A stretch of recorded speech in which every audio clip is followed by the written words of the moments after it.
तो सिर्फ पैर है। डस्टबिन को अच्छी तरह से चेक करो, उसमें देखो सिर्फ ये पैर का टुकड़ा है या बॉडी के और भी टुकड़े अंदर है। Quick sir. तुम भी जाओ अंदर चेक करो।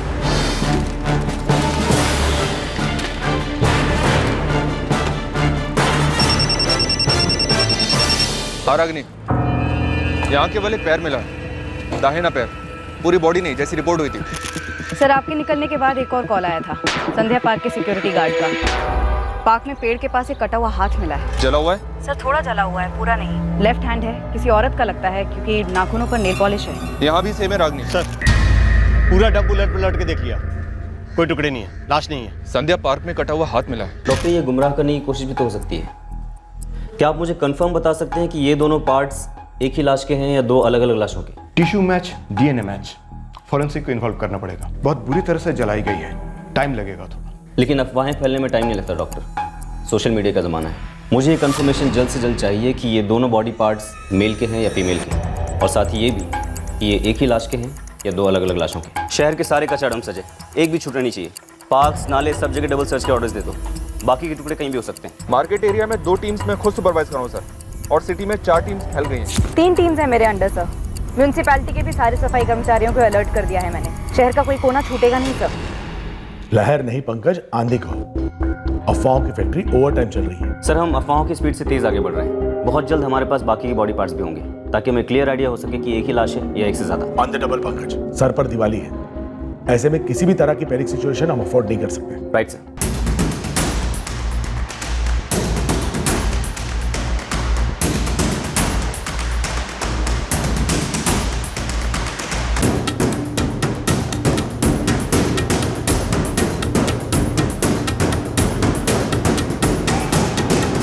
ये केस हमारे लिए एक बहुत बड़ी चुनौती थी।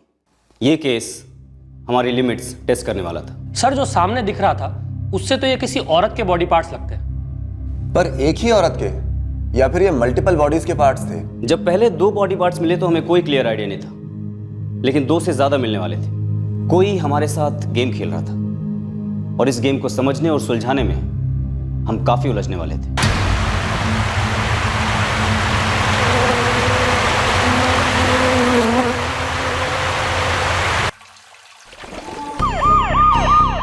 आज दूसरा दिन है। शहर के एक नाले से एक और शव का टुकड़ा मिला है। क्या ये टुकड़ा उसी लाश का है जिसके 2 टुकड़े कल मिले थे, या तीनों अलग अलग बॉडीज के हिस्से हैं? इसकी कंफर्मेशन फिलहाल हमारे पास नहीं है।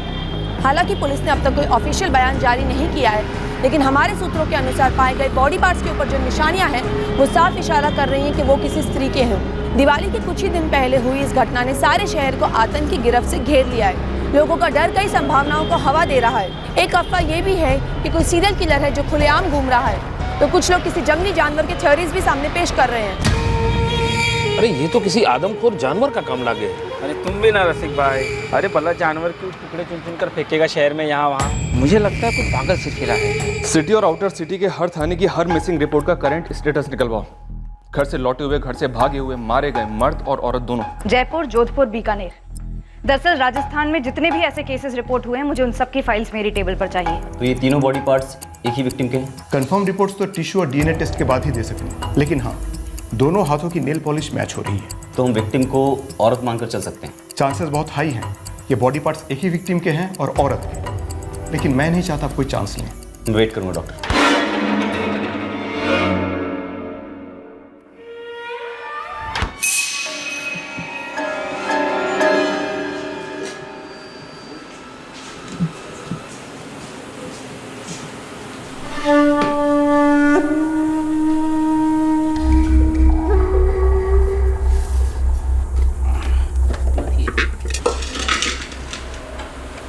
ब्रजेश भाई साहब, ओ ब्रजेश भाई साहब, पधारो राघव।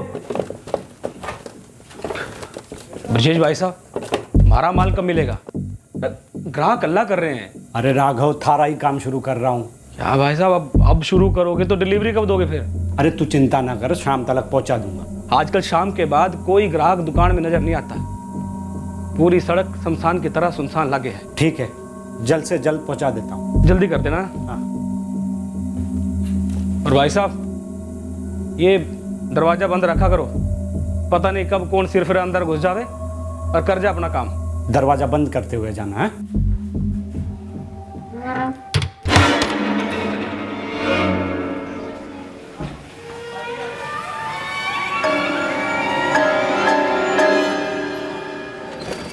एक कुल्फी ले लो कुल्फी, ठंडी मीठी कुल्फी। एक कुल्फी ले लो कुल्फी, एक केसर बादाम वाली कुल्फी, ठंडी मीठी कुल्फी। ए वैशाली चल नहा ले। मुझे कुल्फी खानी है बुआ। कुल्फी बाद में, चल पहले नहा ले। तब तक तो कुल्फी वाला निकल भी जाएगा। ठीक है, कुल्फी लेके सीधा घर वापस आ जाना, इधर उधर भटकने की जरूरत ना है, समझी के? समझी बुआ, जल्दी पैसे दो ना।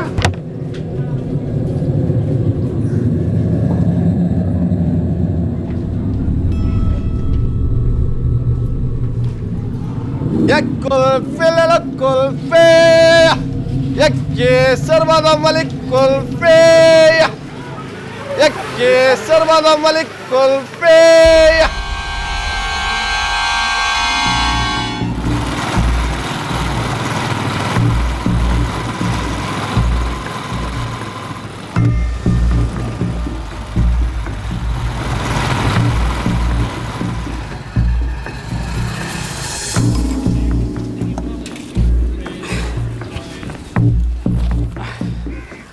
राम राम ब्रजेश भाई।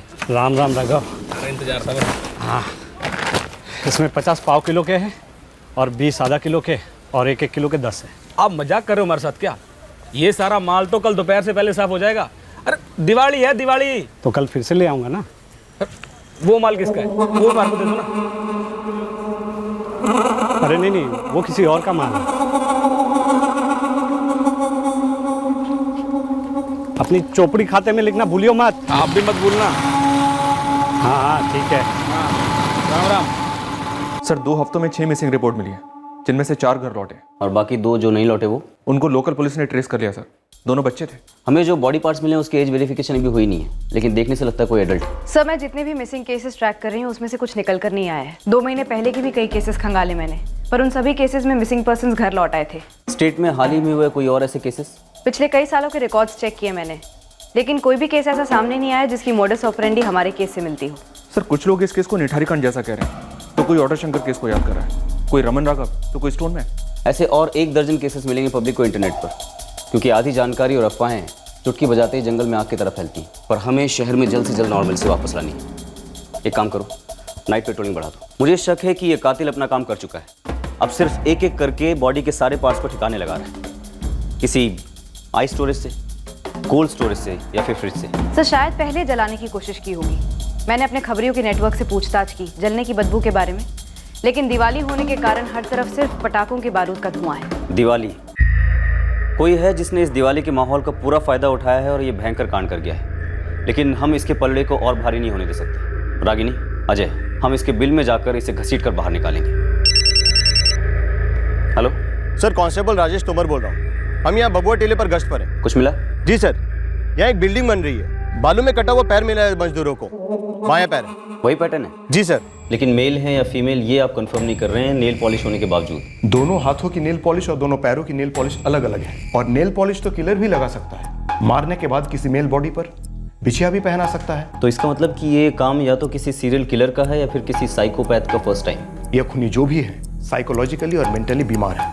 मैं ये मानता हूँ कि शहर में पैनिक है, डर है, लेकिन इस डर को दूर करने में आप हमारी हेल्प कर सकते हैं। इस मैसेज को जितना दूर तक पहुंचा सकते हैं पहुंचाइए कि हमारी 12 टीम 24 घंटे एक्टिव है मुजरिम को ढूंढने में। सर आप ये कैसे कह सकते हैं कि मुजरिम एक ही है? 2, 3, 4 भी हो सकते हैं। हो सकते हैं, लेकिन एक पकड़ा जाएगा, सब पकड़े जाएंगे।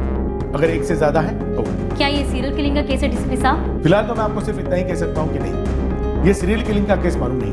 ये किलर अच्छे से जानता होगा कि इसे ढूंढा जा रहा है, फिर भी डंके की चोट पे वो सारे बॉडी पार्ट्स फेंक रहा है। क्या वो आपसे 2 कदम आगे है? शहर हमारा छोटा नहीं है। हाँ मैं ये मानता हूँ कि किलर इस वक्त पकड़ा नहीं गया, हमें चैलेंज कर रहा है, लेकिन यकीन जानिए कि जिस तरह की हमारी तैयारी है और जिस तरह से हम काम कर रहे हैं, बहुत ही जल्द किलर लॉकअप में होगा। कोई टाइम लिमिट तो होगा सर? आप जितना सोच रहे हैं उससे काफी पहले ये केस सॉल्व किया जाएगा।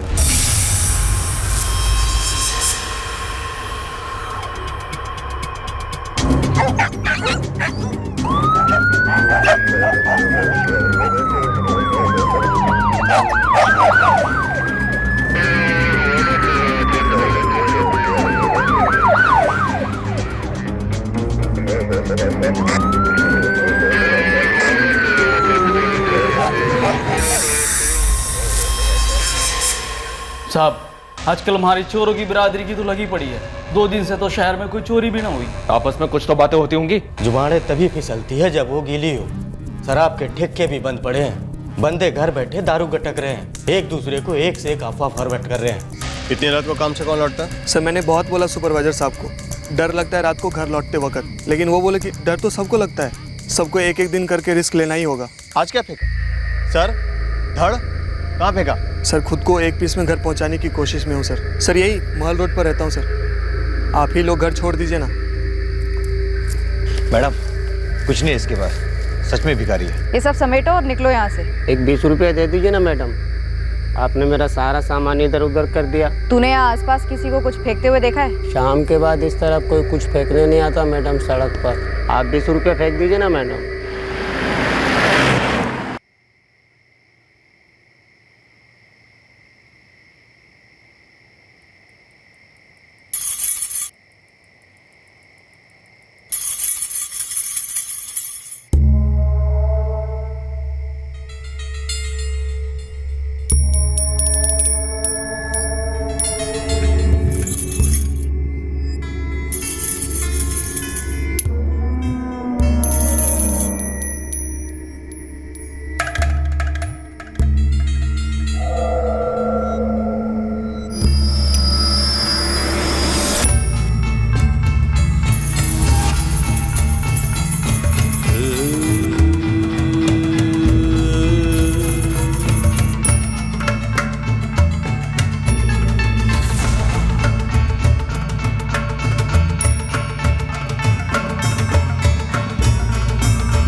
राम राम ब्रिजेश जी। राम राम मालती।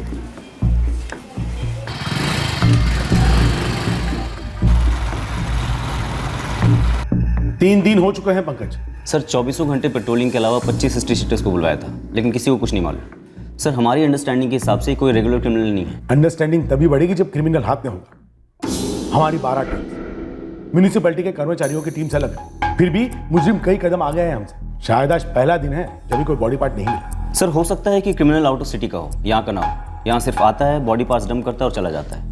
इसीलिए हम आउट ऑफ सिटी के मिसिंग केसेस भी खंगाल रहे हैं। 15 अक्टूबर को पहला और दूसरा बॉडी पार्ट मिला, 16 अक्टूबर को तीसरा और चौथा, आज 17 अक्टूबर। हम इतना तो श्योर है ना ये एक ही बॉडी के पार्ट है? 99% सर, लेकिन अभी फॉरेंसिक डिपार्टमेंट की कंफर्मेशन आनी बाकी है। पंकज मुझे लगता है ब्रेक थ्रू वहीं से मिलेगा जहां पे ये बॉडी पार्ट्स पाए गए हैं। इन इलाकों को बारीकी से कौन करे।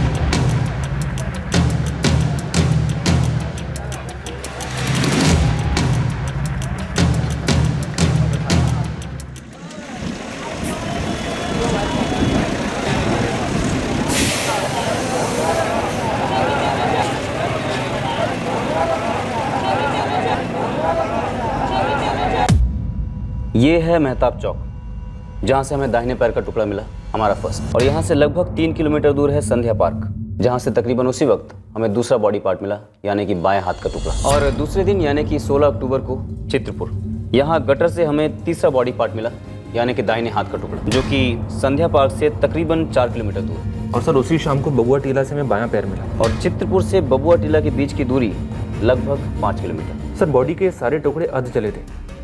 अब एक जो इन्फॉर्मेशन हमारे पास है वो ये है कि डंपिंग के ये इलाके मेहताब चौक, चित्रपुर, संध्या पार्क और ये बबुआ टीला, ये सारे इस सर्कल में है सर, जो कि लगभग 2 किलोमीटर के दायरे में। यानी सभी एक दूसरे से चंद किलोमीटर की दूरी पर हैं। कहीं ऐसा तो नहीं कि पूरा शहर ढूंढने के चक्कर में हम इस चक्कर को मिस कर गए?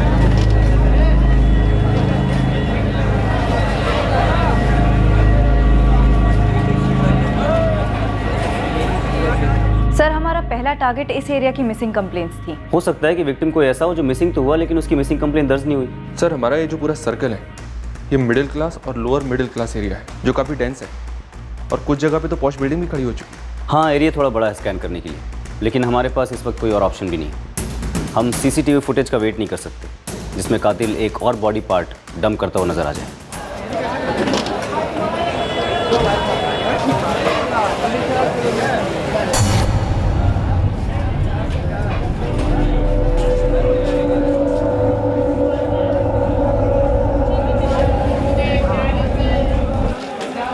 साहब हमने कचरा उठाना शुरू किया, 10-1 मिनट बाद यो भाई ने सबसे पहले देखा। जब तुम लोगों ने कचरा निकालना शुरू किया था तब ये सर नहीं देखा तुमने? नहीं साहब, काफ़ी कचरा उठा लिए थे, उसके बाद नजर नहीं आया।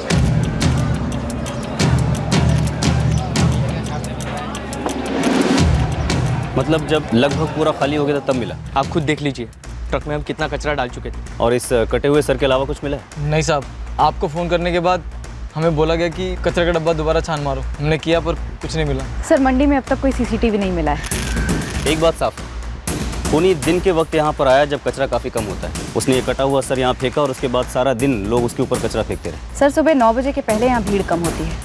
कुछ ठेले और टेम्पो वालों से बात की मैंने, किसी ने यहाँ किसी को ऐसे आते देखा नहीं है। सुंदर चौक मार्केट एरिया। सुंदर चौक मार्केट एरिया में आज एक और बॉडी पार्ट पुलिस के हाथ लगा है। इस बार एक औरत का सर पाया गया है। ये चौथा दिन है जब से इस भयंकर खूनी ने पुलिस के साथ चूहे बिल्ली का खेल शुरू किया है और सारे शहर में आतंक मचा रखा है। हमारे पास पुलिस के लिए बस एक ही सवाल है, कब पकड़ा जाएगा ये खूनी? कब लोगों को मिलेगी डर से राहत? इंस्पेक्टर, फॉरेंसिक रिपोर्ट्स आ गए हैं। हमारे पास जो बॉडी पार्ट्स है वो एक ही विक्टिम के हैं और वो विक्टिम एक औरत है। और सर? मैं कंफर्मेशन के बिना 100% नहीं कह सकता, पर मुझे भी लगता है वो सर उसी औरत का है। फोटो आइडेंटिफिकेशन हमारी कोई मदद नहीं कर सकती, पहचानने के बियॉन्ड जलाया गया है। एक और बात है। क्या डॉक्टर? मुझे लगता है खूनी ने विक्टिम को मारने के बाद उसकी बॉडी को पूरी तरह से जलाने की कोशिश की, फिर बीच में रोक दिया, फिर छोटे छोटे टुकड़ों में काटकर स्टोर किया और अब इंस्टॉलमेंट्स में पूरे शहर में डिस्पोज कर रहा है। राइट डॉक्टर, मैंने भी नोटिस किया था। सर से भी सड़ने की बदबू नहीं आ रही थी। आपके हाथों में एक बेहद ही विकृत मुजरिम का केस है इंस्पेक्टर। हाथ पैर फेंक चुका है, सर फेंक चुका है, अब धड़ बाकी। हमारी टीम सादे कपड़ों में हर कचरे के डंप के पास मौजूद रहेगी। जरा सा भी अंदेशा हो कोई कुछ फेंकने जा रहा है तुरंत ये ठंडी मीठी कुल्फी, ये काजू पिस्ते की कुल्फी।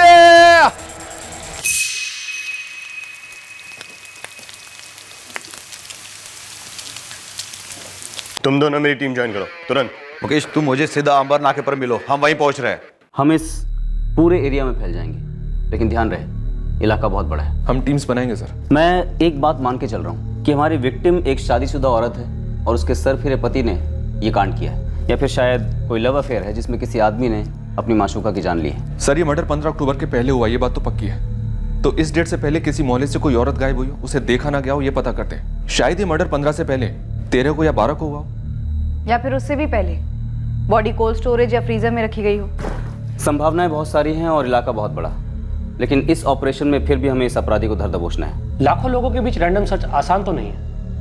जितने भी टीम्स हों कम पड़े होंगे। बिल्कुल सही, इसीलिए हमने बाकी सारे केसेस को बैक बर्नर पर डालकर इस केस पर फोकस किया, ताकि ये साइको या सीरियल किलर जो कुछ भी था इसे जल्द से जल्द पकड़ा जा सके। पब्लिक डर के अंधेरे में थी और हम अंधेरे में तीर चला रहे थे।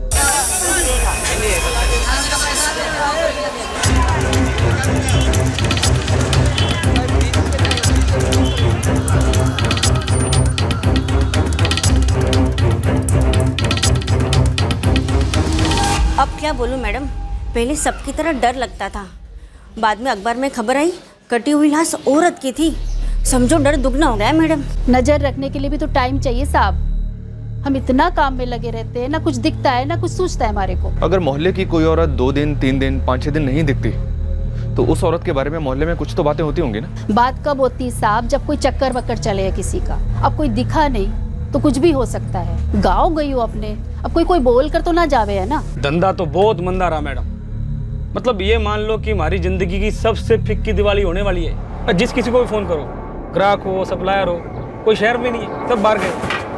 क्या आपके मुताबिक इस मंदी का कारण हत्याकांड है? और क्या हो सकता है मैडम, 5 दिन पहले तक सब ठीक था और आप देखो मैं तो दरवाज़ा खोलने से पहले 10 बार सोचता हूँ कि कोई आके मार न दे मुझे। हमारी हाथी गली में ऐसा कोई ना है जो गायब हुआ। गायब कोई ऐसा नहीं, कोई ऐसी जो तुम्हें दिखी ना हो कुछ दिनों से। दिखी ना हो? अब ये तो सोचने वाली बात हो गई मैडम। नहीं साहब, हमारे चिराग नगर में ऐसा कोई नहीं। पूरे इलाके का तो मैं नहीं जानती, लेकिन इस मोहल्ले में ऐसा कोई नहीं जो ना देखा हो। क्यों भैया, कोई ऐसा है तुम्हारी गली में जो तुम्हें दिखाई ना दिया हो? ऐसा तो कोई ना है। तेरे घर वाले को पूछना, शायद उसे कुछ पता होगा। हमारी घरवाली तो काम पे गई है जी। क्या काम करती है तुम्हारी घरवाली? वो लोगों के घरों में खाना बनाती है। दोपहर को आ जाएगी, तब पूछ लूँगा। अगर कुछ होता है तो थाने में आकर बता दूंगा जी।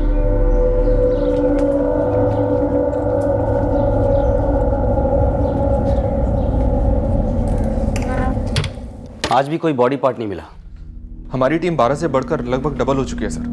22 टीम फील्ड पर है इस वक्त। सर, हमारे इस शक के सर्कल की 19 गलियां स्कैन कर चुके हैं हम। खबरियों की टीम अलग है सर। वो हर मोहल्ले के हर घर में अपने नेटवर्क के साथ स्कैन कर रहे हैं। अजय, ये अंधेरे में चलाया हुआ एक तीर है। ऐसा अंधेरा जहां कातिल अगर हमारे सामने या हमारे बगल में खड़े होकर भी झूठ बोल रहा होगा तो भी शायद हम उसको पहचान नहीं पाएंगे। पता चला हम ये पूरा सर्कल स्कैन कर रहे हैं और हमारा टारगेट सर्कल के बस 1 इंच बाहर है, या फिर 1 किलोमीटर, और हो सकता है शायद 10 किलोमीटर। ये ऐसे अंधेरे में चलाया गया तीर है जहां अगर रोशनी होती भी तो भी शायद टारगेट नजर नहीं आता।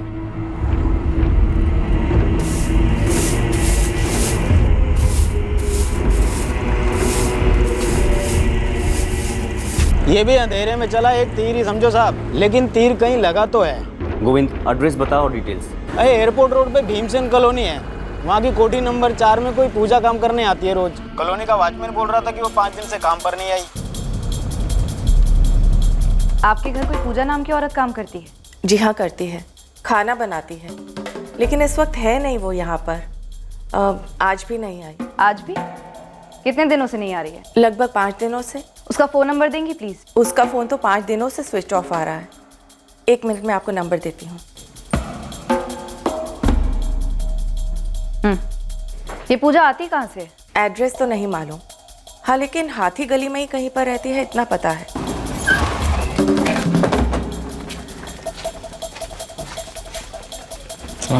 यही घर है? हाँ साहब, पता किया मैंने, पूजा का घर यही है। पति ब्रजेश कौशिक, खान सामा है। सर, यहाँ तो मैं पहले आ चुकी हूँ।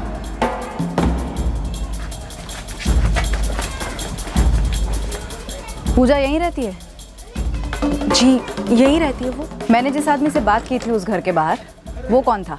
वो तो ब्रजेश जी है, पूजा के पति।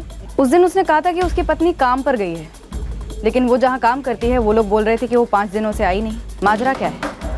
मैडम जी, अब आप बोल रही हैं तो हमारे को भी कुछ खटक तो रहा है। पूजा कुछ दिनों से दिखी नहीं है, ना ही उसकी बेटी दिखी है। घर पे ताला लगा हुआ है, ब्रजेश भी नहीं है घर पे। तुम्हें पता है कहाँ हो सकता है वो? मैडम, आप उस राघव से पूछ सकती है। सर, इस खान सामा ब्रजेश कौशिक का भी फ़ोन ऑफ है। मुझे लगता है कि जब डायरेक्ट रागिनी से बात हुई थी तब इस बंदे को शायद भनक लग गई होगी। तुम हो कहाँ राघव? अपनी दुकान पर। और कहाँ मैडम? तुम यहाँ ब्रजेश के घर पर आ जाओ अभी। अभी? बात क्या मैडम?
धड़ यही है। अंधेरे में चला हुआ तीर सीधे निशाने पर लगा है। शायद ये ब्रजेश कौशिक ही हमारा मुजरिम है और इसकी बीवी पूजा हमारी विक्टिम। सर, पड़ोसन मालती कह रही थी कि ब्रजेश की एक बहन है जिसका नाम छाया है और वो चिराग नगर में रहती है।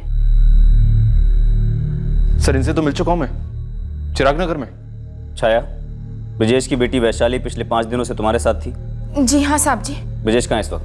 ब्रिजेश भाई साहब तो कल आए और वैशाली को अपने साथ ले गए। और वो अपनी बेटी वैशाली को तुम्हारे घर कब छोड़कर गया था? करीबन 6 दिन पहले, 14 अक्टूबर को। इसमें पूछने वाली कौन सी बात है? वैशाली हमारे साथ रह सकती है, लेकिन पूजा भाभी गई कहाँ है? वो किसी काम से 2-4 दिन के लिए बाहर गई है। बेटा वैशाली, थारा बापू थारे को लेने 2-4 दिन में आ जाएगा। तब तक बुआ जी को तंग नहीं करना, ठीक है? चल। झूठ बोल रही हो तुम। पिछले 5 दिनों से पूजा काम पर नहीं गई है और अब उसका जला हुआ धड़ हमें ब्रिजेश के घर में उसके फ्रिज के अंदर से मिला है। हे राम, हमारे को इस सब के बारे में कुछ नहीं पता साहब जी। अब ये नाटक बंद करो। अब ब्रिजेश वैशाली को कहाँ लेकर गया है ये बताओ जल्दी। हमारे को कैसे पता होगा साहब जी? कोई और रिश्तेदार है उसका? हमारी बड़ी बहन मंजू जैसलमेर में रहती है। जैसलमेर का एड्रेस और मंजू का फोन नंबर तुरंत बताओ। पूजा के माँ बाप कहाँ रहते हैं? बिहार में धीमंतपुर गांव में साहब जी। नंबर है उनका? बापू, माई कहाँ है? थारी माई कहीं चली गई है। मारे को माई चाहिए बापू। ठीक है, देखता हूँ कहाँ गई है। अब हम कहाँ जा रहे हैं? थारे मंजू बुआ के पास। वहाँ क्या करेंगे? दिवाली मनाएंगे, ठीक है? हमने पूजा को पूरे 5 दिन से नहीं देखा, फिर भी सूझा कैसे नहीं? और मैडम जी, हम तो खुद ब्रजेश भाई से बहुत संभल के बात करते थे कि भाई सड़की आदमी है, कब किस बात को दिलो दिमाग में ले जावे। लगता है इसी ने अपनी बीवी को मारकर जलाया और फिर टुकड़े कर दिए। मैडम जी, 14 अक्टूबर की रात को हम यहाँ से गुजर रहे थे तो हमने देखा यहाँ से धुआं निकल रहा है।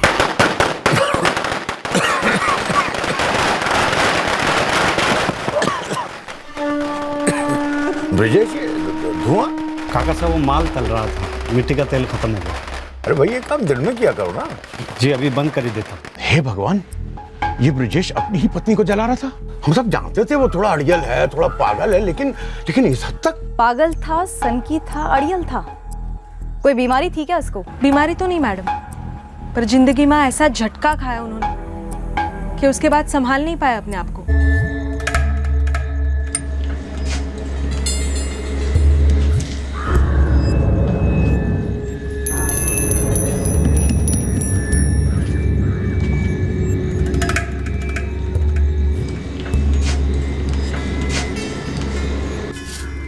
नहीं ब्रिजेश जी, मारे को तो नहीं दिखी जयश्री। रात को तुम्हारे बगल में ही सोई हुई थी, सुबह होते ही पता नहीं कहाँ गायब हो गई।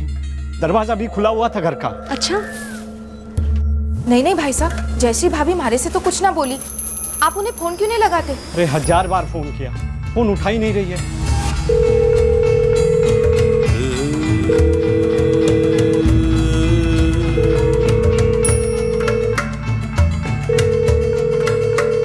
2 दिन तक वो उसे फोन करते रहे पर कोई जवाब नहीं आया। ये जयश्री ब्रिजेश की पहली पत्नी थी? जी। कहाँ चली गई थी वो और क्यों?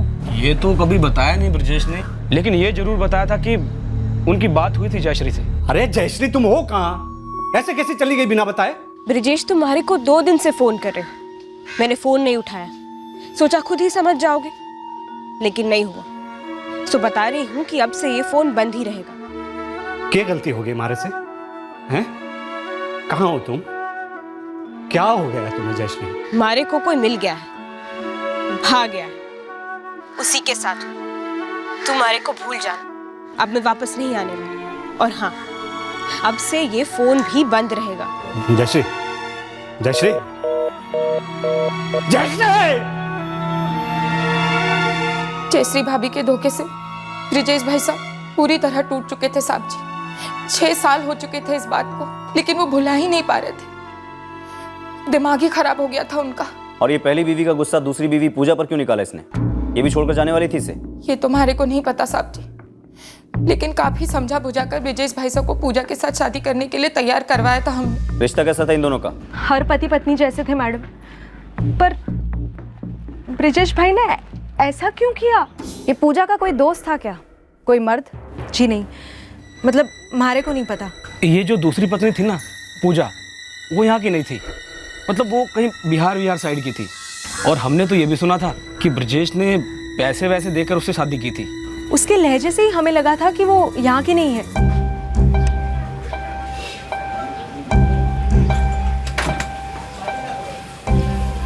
महीने भी नहीं हुए थे जयश्री को भागे, जब ब्रिजेश जी पूजा को ब्याह कर ले आए बिहार से। लेकिन मैडम, ये खरीदने वरीदने वाली बात मारे को नहीं मालूम। मारे को मालूम है मैडम, ब्रिजेश भाई ने मारे को खुद बताया था, और उन्होंने ये भी बताया था कि उन्हें हमेशा डर लगा रहता है। किस बात का डर? ब्रिजेश भाई, आप बुरा ना मानो तो मारे को थारे से एक बात करनी। जब से थारी पहली पत्नी जयश्री भागी, आप ठीक ना लग रहे। मारे को उसने बताया भी नहीं कि मारे में क्या कम है। ऐसे कैसे चली गई? उस बात को तो 6 साल हो गए हैं, और आपकी 5 साल की बेटी भी है, और दूसरी पत्नी पूजा भी। आप उस पर भी शक कर रहे हो? उसने भी भागने की धमकी दी है क्या? धमकी नहीं, ताने देती है, और ये तानों का दर्द धमकियों से ज्यादा हुआ है।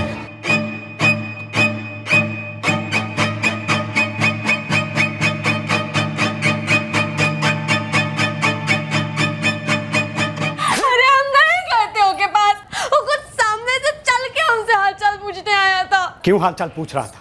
हैं? आज ये राजू मैकेनिक थारी खबर ले रहा है, उस दिन वो किराने वाले तारे बारे में पूछ रहा था, और ये धोबी, उसके साथ तू हंस खेल कर बात कर रही थी। अरे तो हम क्या किसी से बात नहीं कर सकते हैं? मोहल्ले में औरतों की कमी हो गई के, जो तू चुन चुन के मर्दों के साथ हाँ ही कर रही है? हम कोनो हु हा नहीं करते हैं। ये सब तोहरे दिमाग का वहम है। जो भी है, तू मारी है। थारे को मैंने पैसे से खरीद लिया, समझी? तू मारे से गद्दारी नहीं कर सकती है। पैसा पैसा जब देखो तब पैसा की बात करते हो तुम। अगर तुम हमको पैसा देकर खरीद सकते हो ना, तो कोई और भी खरीद सकता है, समझे? क्या बोली? क्या कर रहे हो? चले मरा दो तुम। पैसा देके बहाने का जरूरत पड़ा है तुमको। हमारी अक्ल पे पत्थर नहीं पड़ा है, और ना ही हमारा कान बंद है, सब जानते हैं। कोनो जैसे थे ना जो भाग गई। मर्द हो ना, तो फिर काहे भागे किसी गैर मर्द के साथ में? बोलो ना, मर्द हो। ब्रजेश भाई हमेशा अतीत में जीते थे, मतलब वो होते यहाँ थे, पर दिमाग उनका वहीं रहता था हमेशा, वो जयश्री वाले दिनों में। देखिए ना मैडम, क्या क्या कांड हो गया हमारे ही पड़ोस में, और मारे को भनक तक ना लगी।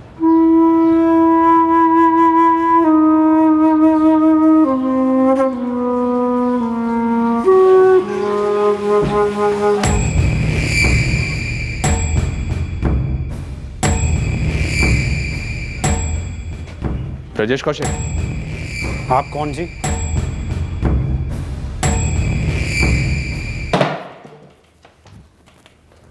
तो तूने 14 अक्टूबर को तय किया कि तू अपनी बीवी पूजा को मार डालेगा? हाँ जी। और इसीलिए तू अपनी बेटी वैशाली को 14 की शाम को अपनी बहन छाया के घर छोड़ा? हाँ। क्यों मारा पूजा को? जुबान कैंची की तरह चलने लग गई थी उसकी, मारे को नीचा दिखाती थी वो, तो मैंने मन में सोच लिया था कि इसको वो नहीं करने दूंगा जो जयश्री ने हमारे साथ किया था। हर बात पर अगर इतना शक करोगे ना, तो जयश्री की तरह एक दिन हम भी भाग जाएंगे और वैशाली को भी साथ ले जाएंगे, कह देते हैं। क्या बोली साली तू? भाग जाएगी? तुम ना उस जयश्री के साथ में भी ऐसा ही करते होगे, इसीलिए तो छोड़कर भाग गई। हमारा ही किस्मत फूटा है जो हमारे अम्मा बाबू हमें तोरे गले बांध दिए। तुम ना साला किसी औरत के लायक नहीं हो। हट!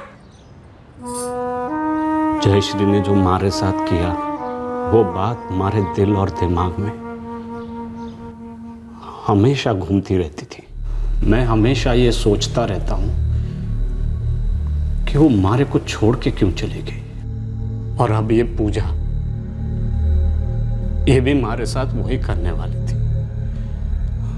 मारे को हमेशा धमकी देती थी छोड़ के जाने की। तो तूने उसे मार डाला? अरे तो पूजा भी मारे को छोड़ के चली जाती तो मैं तो मर ही जाता ना साहब। इसलिए मैंने सोच लिया कि किसी भी हालत में ये भागनी नहीं चाहिए, और इसको रोकने का एक ही तरीका था। अरे वैशाली कहाँ है?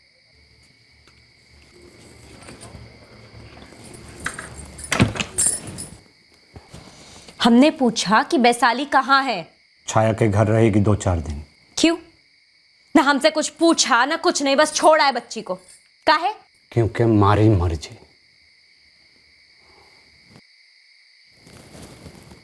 एक मर्द की मर्जी। मर्द जो चाहेगा ना वो फैसला करेगा। मर्द तुम तो जो जयश्री घर छोड़कर भागी थी, तोहरा से इजाजत लेकर भागी थी, बता के गई थी मर्द को। मैं उसको चला नहीं पाया क्योंकि पड़ोसी आके हमारे से अनाप शनाप पूछने लग गए। जयश्री भाग गई। किसके साथ भागी, क्यों भागी, किसी ने कुछ नहीं देखा, किसी को कुछ नहीं पता। कम से कम मारे को बता के तो जाती है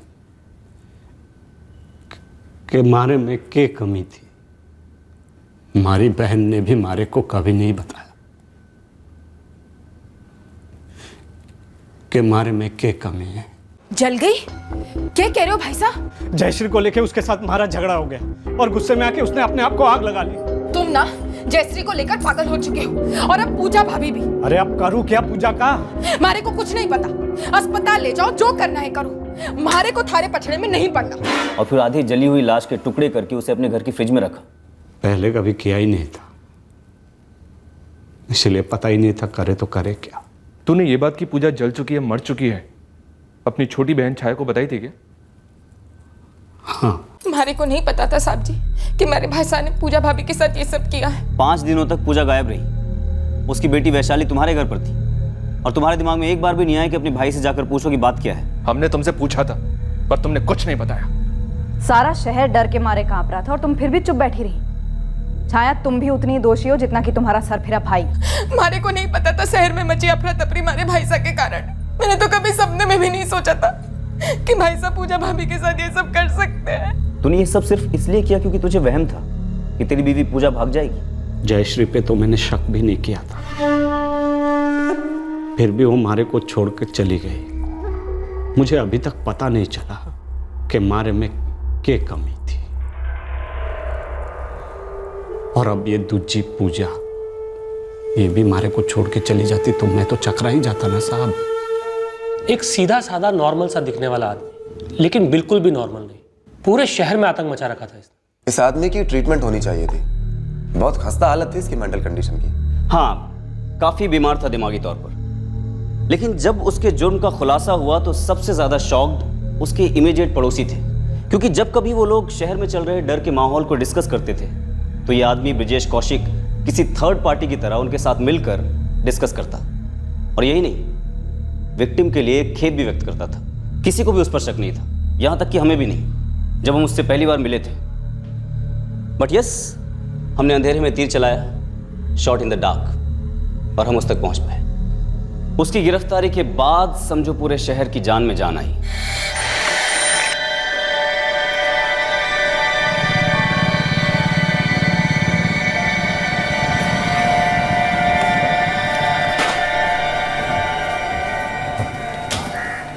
जगजीत मामा, ये रंजन क्यों किया उसने ऐसा?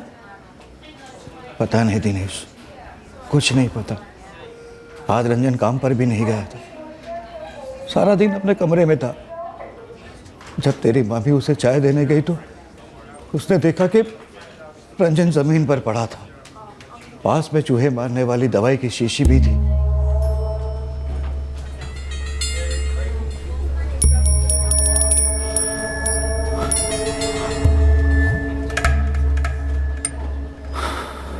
पहले डॉक्टर पटेल ने सुप्लाज़ाफाइन की नॉर्मल आईवी दी, तो डॉक्टर तनवर ने कहा कि सुप्रेनॉल एपिड्यूरल दे दो। बीपी 75/50 तक ड्रॉप हुआ होगा ना? 75/40। ओह। देख, मुझसे ऐसा कुछ मत करवा जिससे मुझसे ज्यादा तुझे अफसोस हो। मैं एक फिजियोथेरेपिस्ट हूँ सर। पेशेंट्स को उनके घर पे जाके अटेंड करता हूँ। हाँ काका, ऊपर ऊपर ऊपर ऊपर, थोड़ा और, थोड़ा और, आराम से आराम से, बस बस। दिनेश, मुझे तेरा बायोडाटा नहीं चाहिए और ना ही कोई आवे कबूलनामा। तो फिजियोथेरेपिस्ट है, फिजियोथेरेपिस्ट कभी भी इंजेक्शन एडमिनिस्टर नहीं करते। इंजेक्शन कैसे लगाई तूने? सीखा है मैंने। क्यों लगा इंजेक्शन? प्लान क्या था तेरा? अब तो हमारी फिजियोथेरेपी देख, जबान खुलेगी तेरी। शमशेर, अच्छे से इलाज करना इसका। सुसाइड अटेम्प्ट किया था उसने। रंजन मेरा ममेरा भाई है। 1 महीने पहले उसने सुसाइड अटेम्प्ट किया था। हॉस्पिटल में मैं उसी का ध्यान रख रहा था। क्या बोली ना?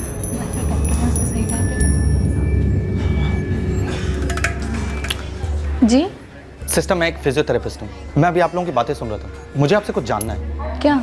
जी, वो मेरे पर्सनल स्टडीज के लिए है। क्या जानना चाहते हैं आप? मुझे 1 महीने पहले की राम कहानी नहीं चाहिए दिनेश। तूने 2 घंटे पहले जो किया वो बता, क्यों किया? प्रवीण जायसवाल इस वक्त ऑपरेशन थिएटर में एक सांस के लिए लड़ रहा है।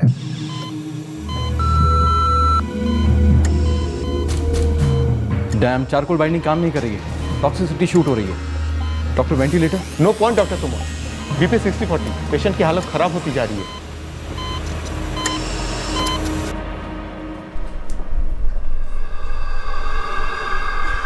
समीर, ये सब कैसे हो गया? अंकल, कुछ पता ही नहीं चला। मैं और प्रवीण रिक्शा ले रहे थे और एकदम से। लेकिन प्रवीण को ही क्यों? हमारे बेटे की किसी के साथ क्या दुश्मनी हो सकती है? जवाब दे दिनेश, प्रवीण जायसवाल ही क्यों? सिचुएशन पेचीदा थी। आरोपी मुंह नहीं खोल रहा था, बताने को तैयार ही नहीं था कि उसने क्या किया था और क्यों किया था। शायद वो सिर्फ मोहरा था, मास्टरमाइंड कोई और ही था। शायद वो जानता था कि क्राइम के बाद वो पकड़ा जाएगा। उसकी खामोशी भी साजिश का हिस्सा थी शायद। पर ऐसा लग नहीं रहा था कि उसने अपने आप को जानबूझकर पकड़वाया हो। हमारे साथ कोई गेम खेल रहा हो। प्रवीण जायसवाल पर जो अटैक हुआ था वो बहुत ही अजीब था। इससे पहले मैंने ऐसा अटैक कभी नहीं देखा। एक अरसे से विक्टिम का पीछा किया जा रहा है।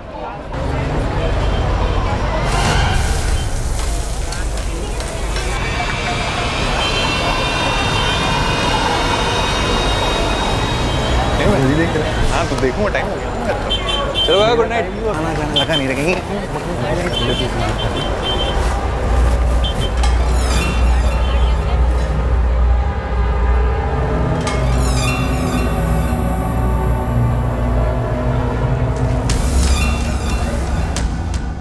सात 8 दिन चला। उसके ऑफिस के बाहर वाली ग्वाला की मंडी के ऑटो रिक्शा स्टैंड से वो रिक्शा लेता था।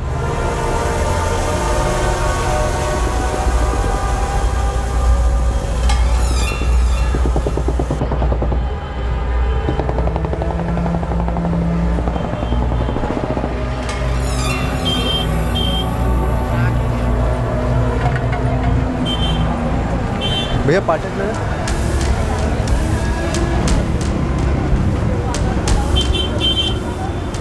और तूने सोचा कि अटैक के लिए वो जगह बिल्कुल सही है, क्योंकि वहां से तू भीड़ में गायब हो सकता था। जी सर, प्लान कुछ वैसा ही था।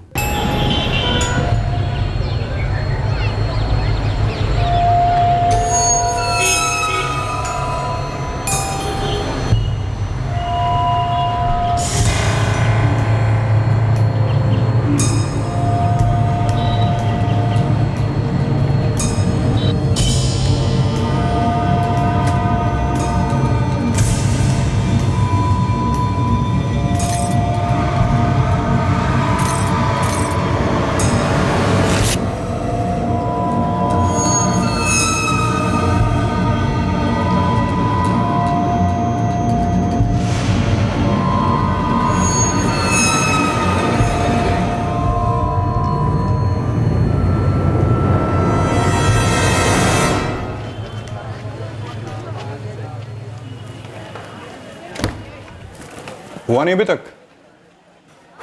बस यार 15 मिनट और, परसों ही है ना प्रेजेंटेशन। नहीं नहीं, शादी हुई है तेरी। घर जा, प्रेजेंट मैम बोल दे, वरना सख्त पनिशमेंट मिलेगी।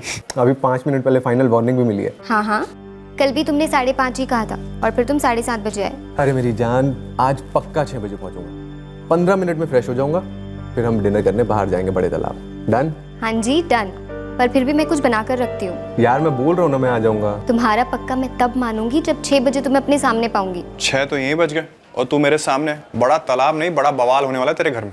शुभ शुभ बोल यार तू। बस 6:15 तक ट्राई कर लेता हूँ। हुआ ठीक है, नहीं तो कल ही कंप्लीट करूंगा मैं।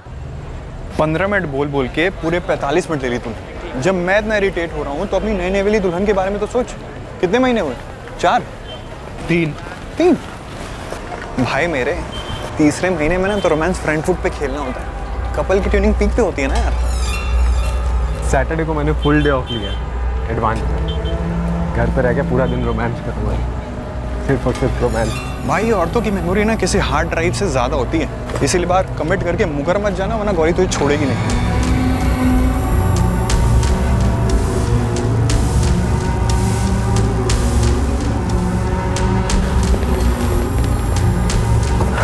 पाठक नगर भैया, बैठिए।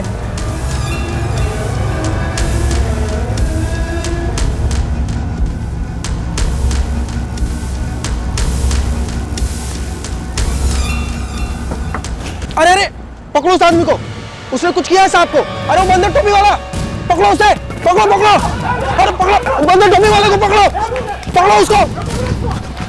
क्या हो भाई? पता नहीं साहब, कोई पॉकेट वॉकेट मारा होगा। चलो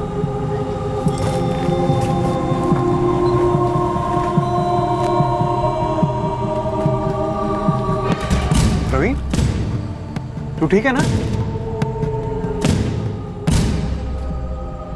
प्रवीण, तू ठीक है ना?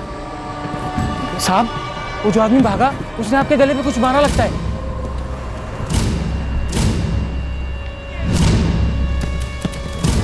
साहब आपको डॉक्टर के पास जाना चाहिए, लगता है वो आदमी को इंजेक्शन मार के भाग गया आपको। साहब, अरे साहब साहब प्रवीण, साहब क्या हुआ साहब? प्रवीण, प्रवीण,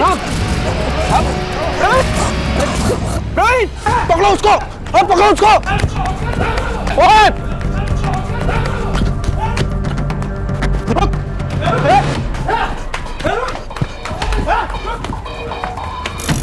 रुक, रुक,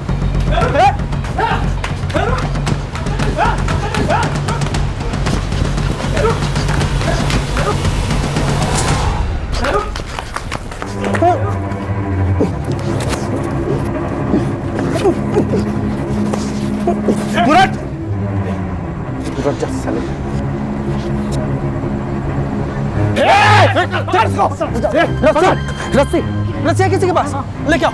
ग्वाला की मंडी पे रिक्शा स्टैंड है, प्लीज प्लीज वहाँ जल्दी एम्बुलेंस भेजिए प्लीज। साहब मैं कहता हूँ एम्बुलेंस को आने में देर लगेगी, इन साहब की हालत ठीक नहीं लग रही है, इन्हें रिक्शा में अस्पताल ले चलते। हाँ ठीक है, चलो चलो चलो उठाओ भाई, उठाओ, चलो भाई चलो चलो चलो। हाँ साहब, ग्वाला की मंडी, बाकी लोग उस आदमी को लेकर सिविल हॉस्पिटल चले गए हैं साहब। हाँ साहब, मारने वाले आदमी को हमने पकड़ रखा है, उसके पास से इंजेक्शन भी मिला है साहब। देखिए हम अपनी पूरी कोशिश कर रहे हैं, पर आपको बता दूं ब्लड प्रेशर बहुत ही ज्यादा गिर गया है, कोमा के चांसेस हैं। एक्सक्यूज। गौरी, अरे बैठो। अटैकर फिजियोथेरेपिस्ट है। बड़ी अजीब बात है, फिजियोथेरेपिस्ट इंजेक्शन देने के लिए क्वालिफाइड नहीं होते हैं, पर आजकल कुछ कह नहीं सकते। लोग क्या क्या सीख लेते हैं और फिर उसका इस्तेमाल क्राइम करने के लिए करते हैं। ये अलग अलग एनेस्थेटिक्स का एक डेडली मिक्सचर है। डॉक्टर, अभी हम अटैकर को पूरी तरह से क्रैक नहीं कर पाए। उसने 3 दवाइयों के नाम लिए थे। ये तीनों एनेस्थेटिक्स हैं। ये दवाइयां तुझे किसने दी और तूने इनसे प्रवीण जायसवाल पर अटैक क्यों किया? ये तीनों दवाइयाँ मुझे किसी ने नहीं दी थी, मैंने खुद ली थी। साहब यहाँ गिरा था, इधर। आया कहाँ से था वो? साहब जी वो उनके पीछे से आया था, ठीक कहाँ से आया था ये तो नहीं देख पाया मैं। पर इंजेक्शन मारते समय तुमने उसे देखा?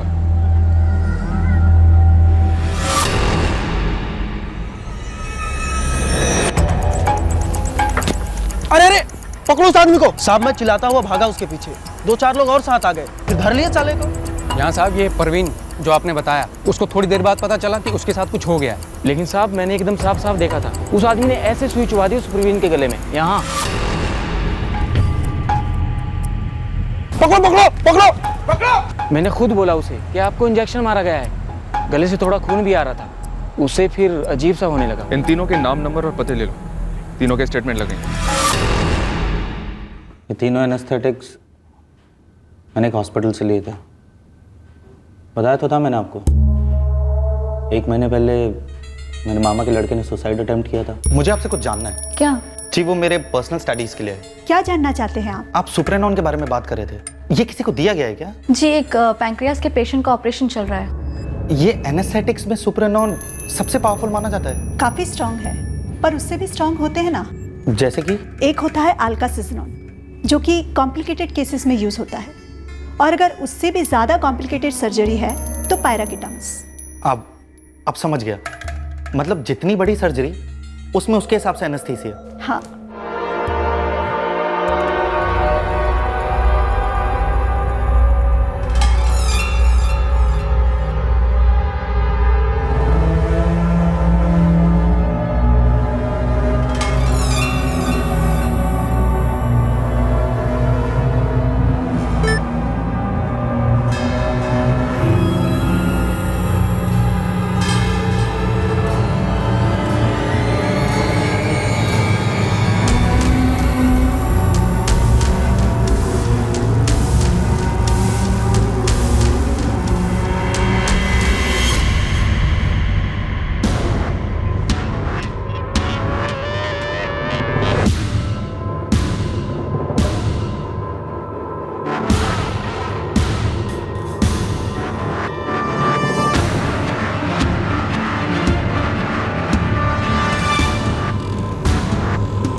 सिर्फ एंट्री के लिए कार्ड स्वाइप करना पड़ता है, एग्जिट सिर्फ एक बटन प्रेस करने से हो जाती है। तेरे मामा का लड़का एलजी हॉस्पिटल में एडमिट था।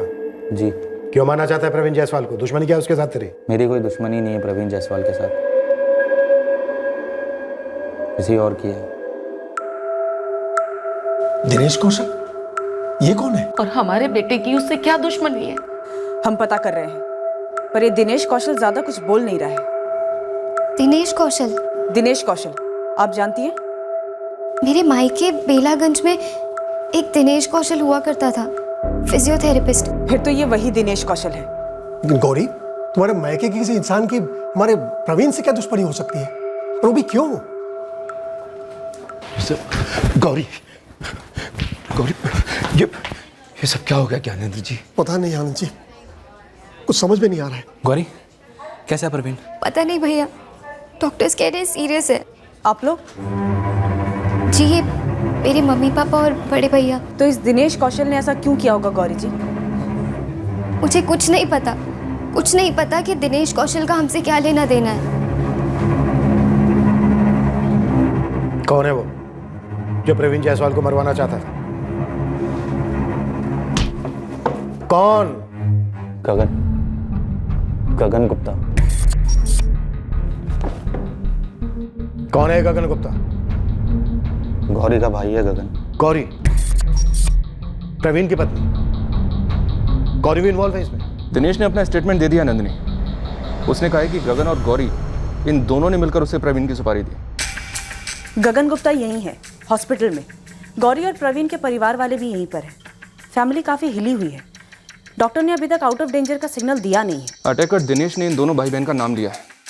देखते हैं कितना सच और कितना झूठ। नंदिनी, तुम एक काम करो, एक कांस्टेबल के साथ इस गगन को तुरंत थाने भेज दो। Okay sir. और जैसे भी हो इस गौरी की क्वेश्चनिंग वहीं शुरू कर दो, क्योंकि तुम्हारे लिए उसे यहाँ लाना मुश्किल होगा। देखती हूँ सर, ये गौरी जायसवाल कितनी अच्छी एक्टर है। Police station? पर क्यों? क्योंकि कुछ बातें सिर्फ थाने में की जा सकती हैं, कहीं और नहीं। पर मैं, मतलब मेरा क्या लेना देना है? आपकी बहन से तो है ना। गौरी का पति है प्रवीण, जिस पे अटैक हुआ है। लेना देना कैसे नहीं है गगन जी? फैमिली के बाकी लोग हिले हुए हैं, आप कंट्रोल में लग रहे हैं। चाहिए आपको हमारे कांस्टेबल ले जाएंगे थाने। चले सर।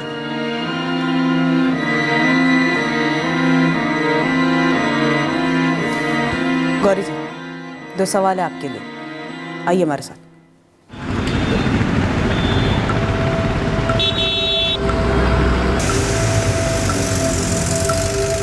सर, आप मेरा फोन दीजिए प्लीज प्लीज। सर, हम सिर्फ ऑर्डर का पालन कर रहे हैं।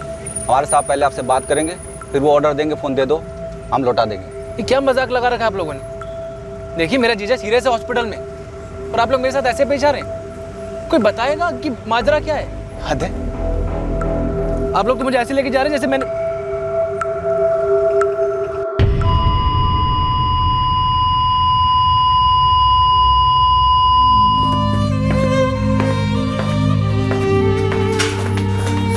डॉक्टर साहब, हम हमारे बेटे से मिल सकते हैं? अब कैसा है मेरा बेटा?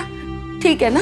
देखिए, उसके वाइटल पैरामीटर्स हमारी पूरी कोशिश के बावजूद भी ड्रॉप होते गए। आई एम सॉरी, प्रवीण अब नहीं रहा।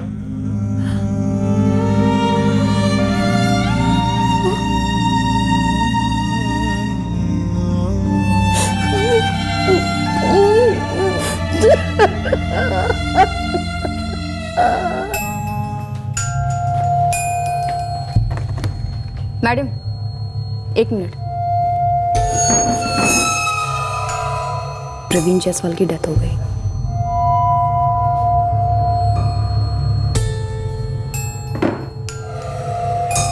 ये सब क्या हो रहा है? मुझे यहाँ पर अलग क्यों बिठा कर रखा है? मेरी फैमिली से वहाँ ऑपरेशन चल रहा है। ऑपरेशन खत्म हो गया है। खत्म हो गया है? तुम्हारे पति प्रवीण जायसवाल अब नहीं रहे गौरी, पर तुम्हें तो पूरी गारंटी थी ना कि तुम्हारे पति इस अटैक से बच नहीं पाएंगे।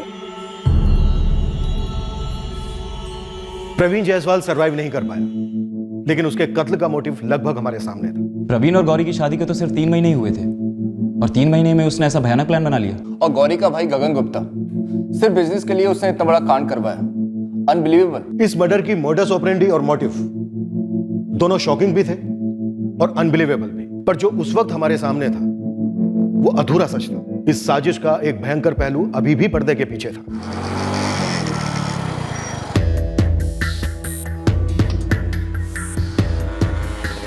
तो कब कर रहे हो तुम?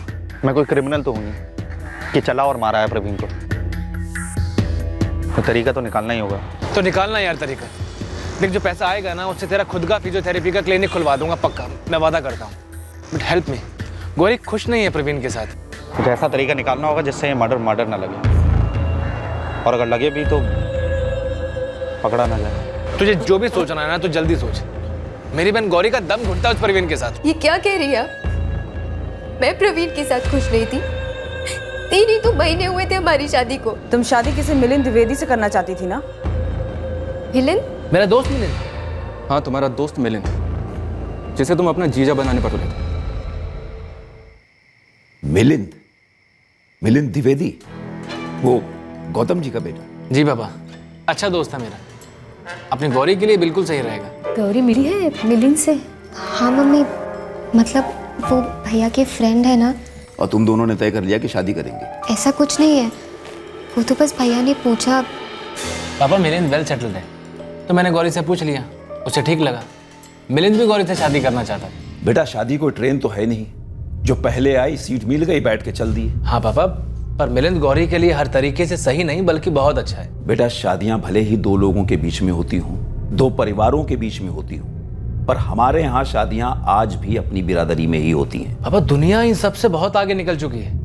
इंसान चांद तो छोड़िए, आज मार्स पर जा चुका है। पर बेटा, रहना तो उन दोनों को यही है ना, भोपाल में, या ज्यादा से ज्यादा दिल्ली या फिर मुंबई। मार्स पर तो मिलिंद की पोस्टिंग नहीं होगी ना। पापा, मिलिंद अपना बिजनेस यूके लेके जा रहा है, वहां का वीजा भी मिल गया उसे।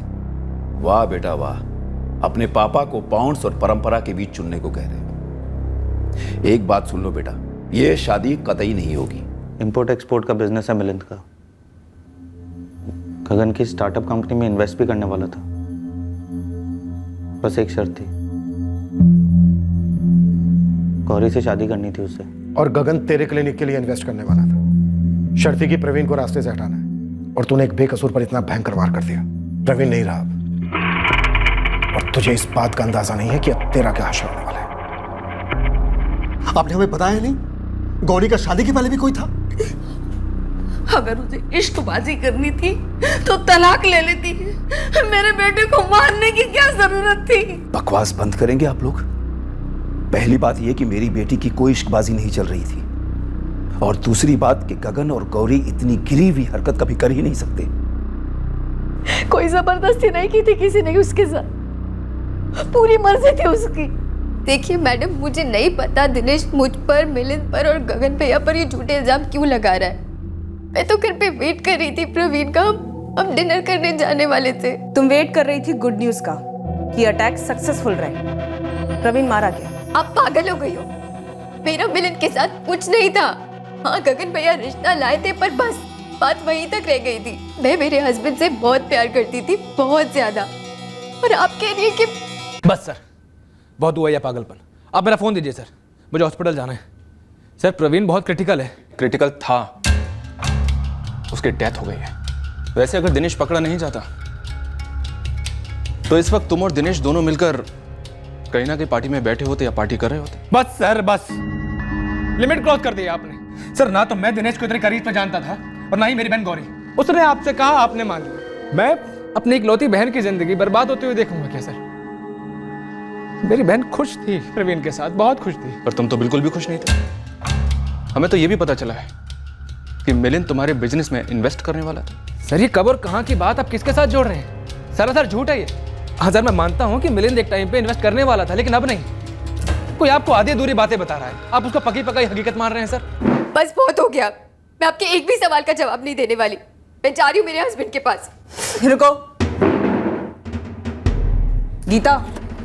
जी मैडम। इस पे कड़ी नजर रखना, 1 सेकंड के लिए भी अपनी नजर से ओझल मत होने देना। मुझे से देखना है वो। तुमने तो उसे अच्छी तरह से देख लिया गौरी, अब और क्या देखना बाकी है? जान से मार डाला तुमने मेरे बेटे को। नहीं माँ, ये झूठ है, झूठ है ये सब कुछ। मैंने कुछ नहीं किया। मिलिंद के घर जाओ और ले आओ उसे। लेकिन सर गगन तो इस बात से साफ इनकार कर रहा है, इस तरह की कोई साजिश थी। हॉस्पिटल से नंदिनी का फोन आया था, वो कह रही थी कि गौरी भी इस बात पे अड़ी है कि उसे कुछ नहीं मालूम। या तो सबके सब झूठ है या फिर कोई आधा सच बोल रहा है। जो भी है माथुर, हमें 100% सच चाहिए, वो भी बिना मिलावट के।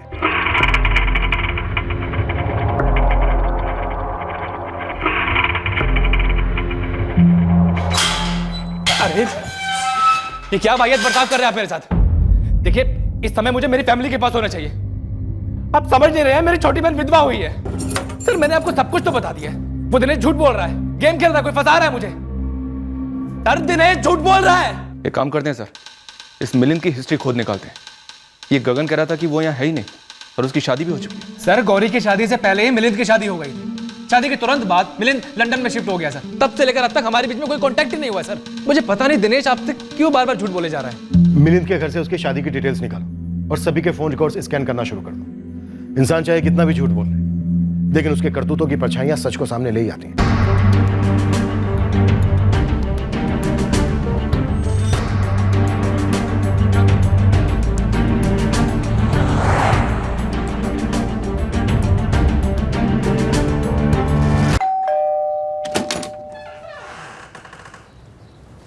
जी, ये मिलिंद द्विवेदी का घर है? जी हाँ। कहाँ है मिलिंद? जी वो तो लंदन में रहता है।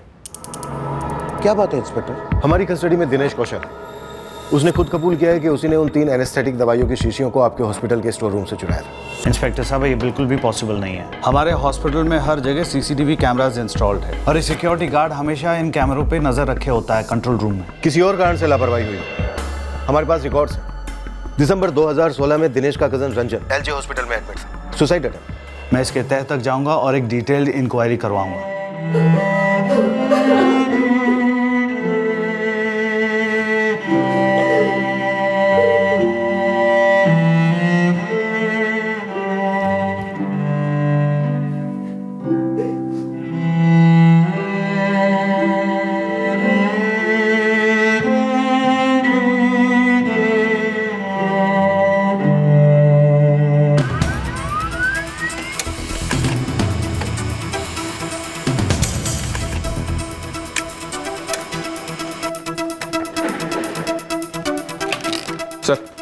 मिलिंद से बात हुई फोन पर, वो लंदन में है।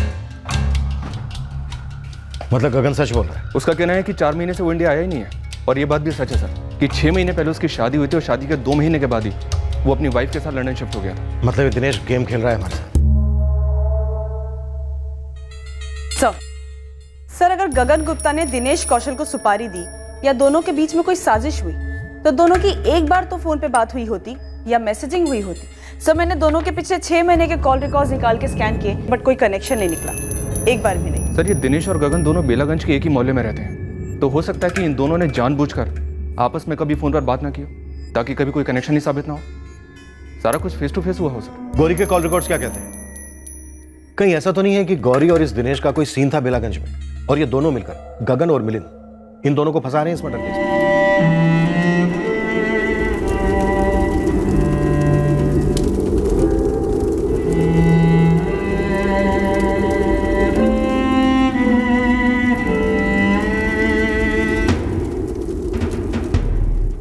इंस्पेक्टर देखिए, इस समय मेरी फैमिली को मेरी जरूरत है। अब खोलिए इसे, जाने दीजिए मुझे मेरी फैमिली के पास जाना है। नो सर, दिनेश और गौरी के बीच भी कोई फोन या मैसेजेस नहीं हुए हैं। सर जैसा आपको दिनेश और गौरी के बारे में लग रहा था एग्जैक्टली मुझे भी वैसा ही लगा। बट सर फिर भी मैं फिर से दोनों के कॉल रिकॉर्ड स्कैन करती हूँ। एकदम बारीकी से करना नंदनी, कुछ भी छूटना नहीं चाहिए। Right sir. सर हम लोग यहाँ गगन, गौरी, दिनेश, मिलिंद इनके बीच में कोई कनेक्शन ढूंढने में लगे हैं। कहीं ऐसा तो नहीं कि बाद में हमें पता चले कि बात कुछ और ही है, ये दिनेश हमें मिसलीड कर रहा है। ये दिनेश काफी टेढ़ा आदमी है, घुमा घुमा कर ही मकसद क्या है उस पर पहुंचा। अब क्या पता मकसद पर भी घुमा रहा हो। इसने प्रवीण के रूट की रेकी की थी, पूरी तैयारी के साथ गया था। इंजेक्शन से मर्डर करके भीड़ में खो जाने का प्लान था। पकड़ा गया तो प्लान फेल, लेकिन प्लान की असलियत क्या थी हमें ये पता लगाना होगा। माथुर सर, इसकी कुंडली निकालो, इसके क्लिनिक का बैकग्राउंड पता करो। अब देखते हैं कितना कूटने की जरूरत है कि ये बोले, और जो बोले सच बोले।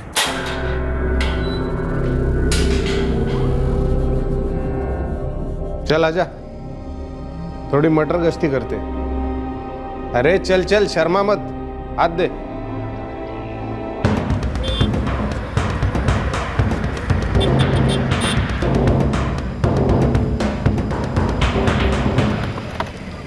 सर मुझे कुछ पता नहीं, मेरा बेटा दिनेश कुछ ऐसा कर सकता है इस बात का विश्वास भी नहीं हो रहा मुझे। आपके बेटे दिनेश ने जिस आदमी का कत्ल किया है, प्रवीण जायसवाल, वो उसकी पत्नी गौरी और उसकी फैमिली दोनों को जानता था। जानते तो हम भी हैं उन्हें, ये 2 गली के बाद उनका मकान है, पर हमारा उनसे कुछ ऐसा लेना देना नहीं था जिसकी वजह से दिनेश कुछ ऐसा। देखिए, मेरे हस्बैंड की अस्थि अभी तक ठंडी भी नहीं हुई है, तो प्लीज आप। मैडम चलना है मतलब चलना है। अरे मैं आपके सीनियर को बता चुकी हूँ। ऐसा है ना मैडम, केस मर्डर का है और खूनी ने डायरेक्ट आपका नाम लिया है, तो एक बार नहीं दर्जन बार भी आपको थाने बुलाया जाए ना तो आपको आना ही पड़ेगा। सर मेरा बेटा दिनेश अपने काम में बहुत अच्छा है, और उसका एक सपना है कि वो अपना एक क्लिनिक खोले फिजियोथेरेपी। उसके लिए बहुत पैसे चाहिए होते हैं सर, इक्विपमेंट्स वगैरह के लिए। मैं आपसे सीधा सवाल पूछता हूँ, क्या आपके बेटे दिनेश और आनंद गुप्ता की बेटी गौरी के बीच कोई चक्कर था? कभी ठीक से बात तक नहीं हुई दिनेश के साथ। हम एक ही मोहल्ले में से हैं, बचपन से देखते आ रहे एक दूसरे को, और वहाँ हर कोई जानता है एक दूसरे को, और हमारे तो कुछ कॉमन दोस्त भी हुए होंगे। जैसे ये निखिल चौहान। गौरी, तुम्हारे और दिनेश के फोन रिकॉर्ड में निखिल चौहान ये कॉमन नंबर शो अप होता है। पिछले 1 महीने में तुम्हारी और निखिल के बीच में काफी बातें हुई हैं, हमने उसके भी फोन रिकॉर्ड्स निकलवाए हैं। ये तुम्हारे बेलागंज का ही रहने वाला है ना? तुम्हारे निखिल और दिनेश, इन तीनों के बीच में क्या कनेक्शन है?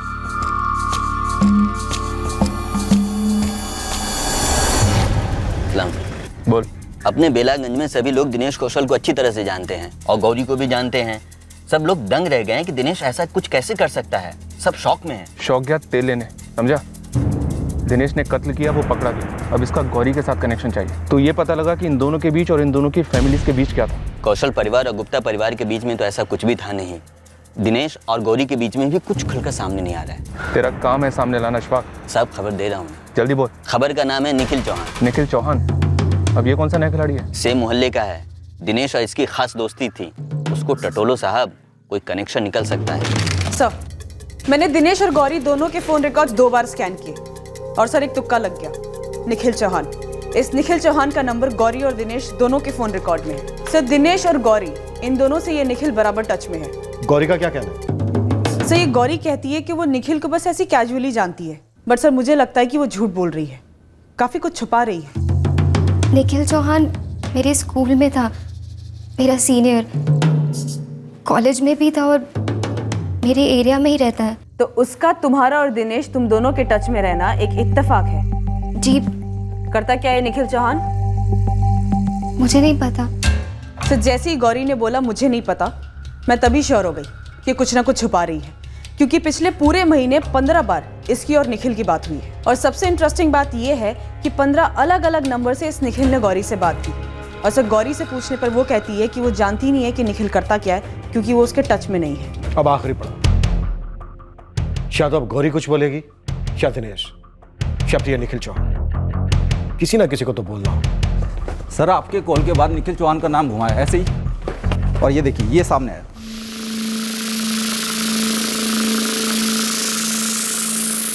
अंडर ट्रायल है निखिल चौहान, गैंगरेप केस में।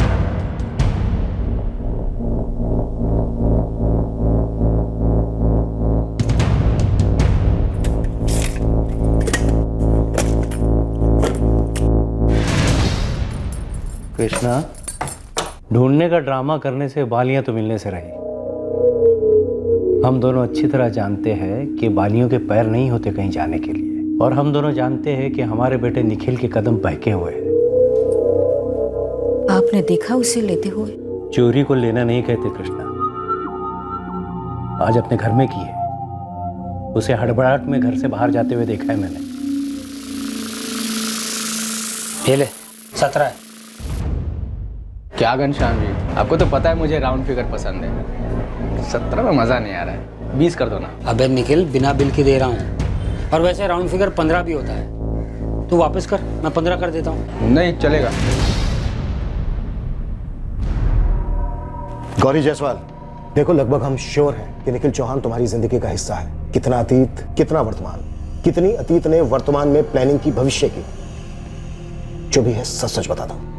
सर कोई माजरा नहीं है, मैं तो उसे कभी कॉल भी नहीं करती थी सामने से, वो खुद करता था। क्यों करता था? तापमान पूछने के लिए, या फिर अतीत की आग अब भी सुलग रही है तुम दोनों के बीच? ऐसा कुछ नहीं है, और जो कुछ भी था वो 1 साल पहले ही खत्म हो गया था। जो था क्या था, या फिर क्या है? क्योंकि अगर था होता तो पिछले 1 महीने में 15 कॉल नहीं करता, वो भी अलग अलग नंबर से। बोल दो गौरी, अभी भी तुम दोनों का अफेयर चल रहा है ना? तो ये गगन और मिलिंद द्विवेदी वाला एंगल गुमराह करने की कोशिश थी दिनेश की तरफ से। लेकिन उसने उस एंगल में भी गौरी का नाम तो लिया था। अब पूरा शक गौरी पर था, साथ में एक नया एंगल भी जुड़ गया था, निखिल चौहान का। वर्तमान में जो हुआ था उसका निखिल चौहान और गौरी के अतीत से वास्ता तो था, पर दुखद सच ये था कि वर्तमान की इतनी भयानक शक्ल किसी ने एक्सपेक्ट नहीं की थी, खासकर विक्टिम प्रवीण जायसवाल ने तो कतई नहीं। गौरी,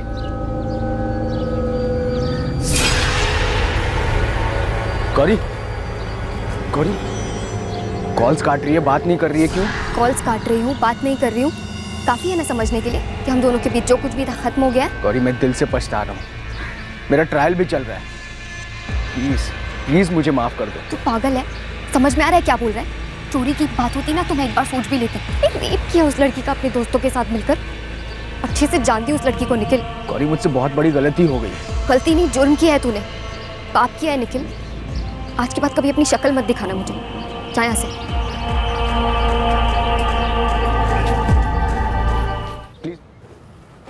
विमलकांत जी, वो तो आप हैं इसलिए मैंने पूरी बात आपकी सुन ली, पर अब हम इज्जत के साथ कह रहे हैं कि आप यहाँ से जाइए और दोबारा अपने बेटे का रिश्ता लेकर यहाँ कभी मत आइएगा। निखिल पछता रहा है, गिल्ट महसूस कर रहा है, उसे एहसास है। अरे विमलकांत जी, रहने दीजिए। पहली बात ये कि गौरी और निखिल के बीच में जो कुछ भी स्कूल और कॉलेज में रहा उसे निखिल ने खुद जलाकर राख कर दिया। अब तो गौरी उसके नाम से भी नफरत करती है। और दूसरी बात, आप मेरे एक सवाल का जवाब दीजिए विमलकांत जी, क्या आप अपनी बेटी का रिश्ता किसी गैंग रेप करने वाले लड़के के साथ करते? ऐसा करने की भी सोचते? क्या आपके मन में ख्याल नहीं आता कि जो लड़का अपने दोस्तों के साथ मिलकर किसी लड़की के साथ सामूहिक बलात्कार कर सकता है वो कल को अपनी बीवी के साथ भी कर सकता है, यानी आपकी अपनी बेटी के साथ? कृष्णा जी कर रहा था कि जमीन फट जाए और निकल ले मुझे। आज के बाद उस गौरी का नाम इस घर में नहीं लेना। तेरी शादी की जिम्मेदारी अब हमारी नहीं है। बचपन का प्यार है हमारा, अब भी प्यार करती है वो मुझसे। ये गलतफहमी है बेटा तुम्हारी, वो अब तुझसे नफरत करती है। और एक बात कान खोलकर सुन ले, अरे इस मोहल्ले में तो क्या, इस शहर में भी कोई लड़की देने से रहा हमें। बाहर के कुछ रिश्ते हैं, उन्हें कुछ बताने की जरूरत नहीं है। आप लोगों को जो ठीक लगता है कीजिए, मैं किसी से भी शादी करने को तैयार हूँ।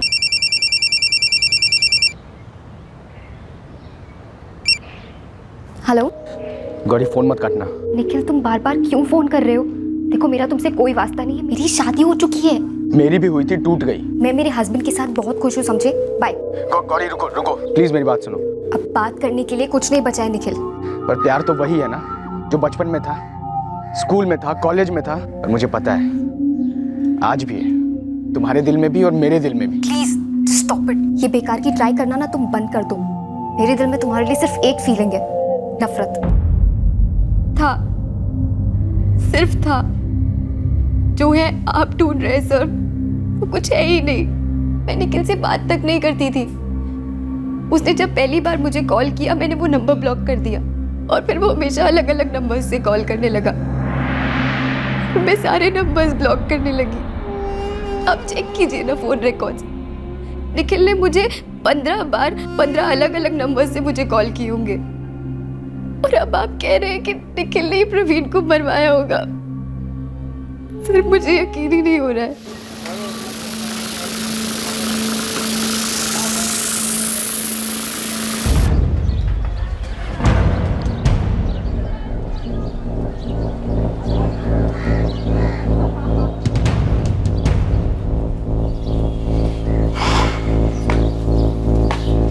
निखिल चौहान, वैसे अगर तू भागता तो अच्छा होता, हम सबकी थोड़ी कसरत हो जाती। अब नहीं भागा तो नहीं भागा, ये तो और भी अच्छी बात है। अब तू बिना कसरत के ही अपना जुर्म कबूल कर लेगा। सर, दिनेश कौशल ने मुंह खोला, बोल रहा है किसी निखिल चौहान के कहने पर उसने प्रवीण जायसवाल पर अटैक किया। एक लंबे अरसे से किसी ने हमें इतना नहीं घुमाया है। तो निखिल ही मेरे पैसे का इंतजाम कर रहा था और उसी का ही आइडिया था, अगर पकड़ा जाओ तो गगन को फंसा देना मिलियन का नाम लेकर। नुपुर ऐसी क्या बुरी थी जो तलाक दे दिया तूने उसे? नुपुर बुरी थी क्योंकि वो मेरी गौरी नहीं थी। तब गौरी कौन सी तेरी हो सकती है? शादी हो चुकी है उसकी यार। भाई शादियाँ ना हड्डियों की तरह होती है, मजबूत से मजबूत हड्डियाँ भी टूट जाती है, और ये तुझसे बेहतर कौन जान सकता है भाई। अरे टूटी हड्डियाँ जुड़ सकती हैं निखिल, लेकिन टूटा दिल और टूटा भरोसा कभी नहीं जुड़ते। मुझे पता है मैंने गौरी को बहुत दुख दिया है यार। उस दिन शराब के नशे में बहुत बड़ी गलती कर दी यार, और तू जानता है मैं ऐसा नहीं हूँ, न पहले कभी कुछ ऐसा किया है न दोबारा करूँगा। देख, अब जो हो गया है उसका सामना कर, अपने फ्यूचर का सोच यार। मेरा पास्ट भी गौरी थी, मेरा प्रेजेंट भी गौरी है, और मेरा फ्यूचर भी गौरी है। मेरी पूरी लाइफ गौरी है। और गौरी की लाइफ उसका पति है प्रवीण। तेरे लिए वो अपनी शादी नहीं तोड़ेगी यार। ना तोड़े, पर मेरे साथ भी रिश्ता जोड़े। मुझे इस अरेंजमेंट में कोई प्रॉब्लम नहीं। प्यार का रिश्ता कोई अरेंजमेंट नहीं होता। और गौरी ना प्रवीण के साथ एक नहीं, दो नहीं, पूरे 7 जन्मों के लिए जुड़ चुकी है यार। तो वो उसको अगले जन्म में मिलेगी, इस जन्म में तो गौरी मेरी। जल्दी से जल्दी उसको स्वर्ग लोग पहुंचा देते हैं।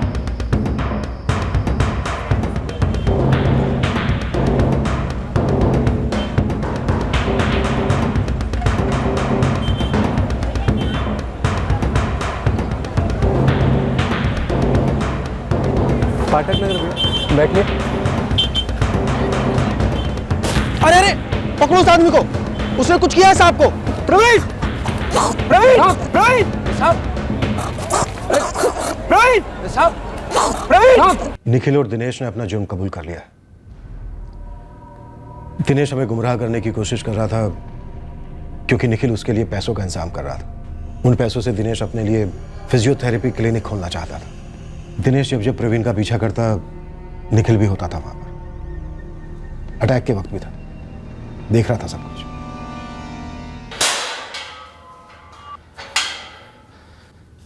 सर कौन था वो?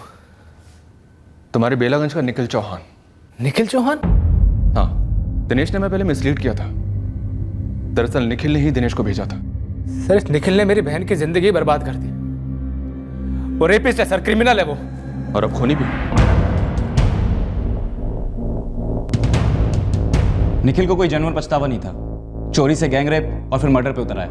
ऑफिसर, ऐसे ऑब्सेसिव और वैशी क्रिमिनल के लिए तो उम्र कैद की सजा भी मिनिमम ही होगी। और वो दिनेश कौशल, इतना कोल्ड ब्लडेड, इतना क्रूर, क्या उस प्राइवेट हॉस्पिटल ने कोई एक्शन लिया अपने लापरवाह स्टाफ पर? उनकी इंक्वायरी अभी भी जारी है। जो 3 ड्रग्स उसने यूज किए थे मर्डर के लिए, वो ओवर द काउंटर नहीं बिकते, वो उसने हॉस्पिटल के स्टोर रूम से चुराए थे। सीसीटीवी होने के बावजूद वो अंदर दाखिल कैसे हो पाया, इसकी इंटरनल इंक्वायरी चल रही है हॉस्पिटल में। लेकिन ताज्जुब की बात यह है कि उस सीसीटीवी की मॉनिटरिंग किए जाने के बावजूद यह सब हुआ। सिस्टम और टेक्नोलॉजी अपने आप में कभी भी कमजोर नहीं होते, उन्हें इस्तेमाल करने वाले लापरवाह लोग सिस्टम को वीक बनाते हैं। अक्सर ऐसी लापरवाही होती है, हमसे भी हो सकती है। बहुत ही अनफॉर्चुनेट बात यह है कि एक निर्दोष आदमी सिर्फ इसलिए मारा गया क्योंकि कोई दूसरा आदमी अपने ऑब्सेशन पर काबू नहीं कर पाया।